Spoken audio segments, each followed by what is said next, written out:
আপনাদের ছেলে, আপনাদের এলাকার ছেলে মুসা বক্তব্য দিয়ে কি বলছিল যে একজন তৃণমূল ঘনিষ্ঠ, তার রক্তের প্রয়োজন হয়েছে, রক্তের অ্যারেঞ্জমেন্ট করেছে।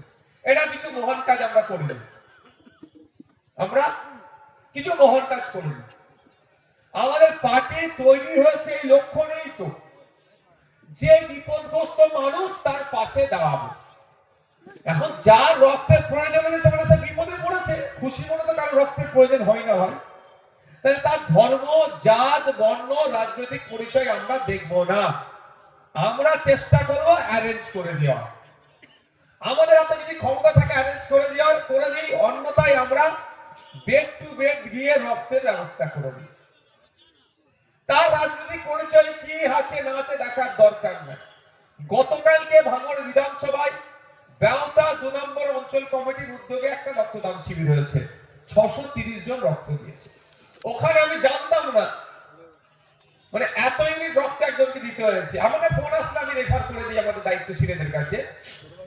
একটা ব্যক্তির 18 ইউনিট, 18 ব্যাগ যদি বলি ভুল হবে না, 18 ইউনিট রক্তের প্রয়োজন হয়েছিল। আমরা তাকে, সেই ব্যক্তিটাকে 18 ইউনিট রক্তের ব্যবস্থা করে দিয়েছি। একবারের জন্য তার রাজনৈতিক পরিচয় কি, ধর্মীয় পরিচয় কি, বর্ণগত পরিচয় কি, একবারের জন্য দেখেনি।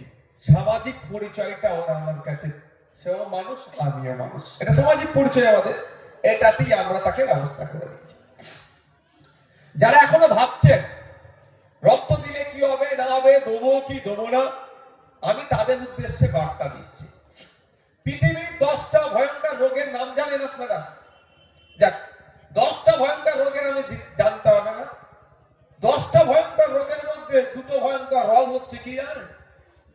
একটা হচ্ছে ক্যান্সার আর একটা স্ট্রোক। মেডিকেল সায়েন্স বলছে ক্যান্সার আর স্ট্রোক থেকে বাঁচার জন্য বেশ কিছু গাইডলাইন দিয়েছে। এইরকম ভাবে জীবনযাপন করলে আপনি মরণ ব্যাধিগুলো থেকে বাঁচতে পারেন।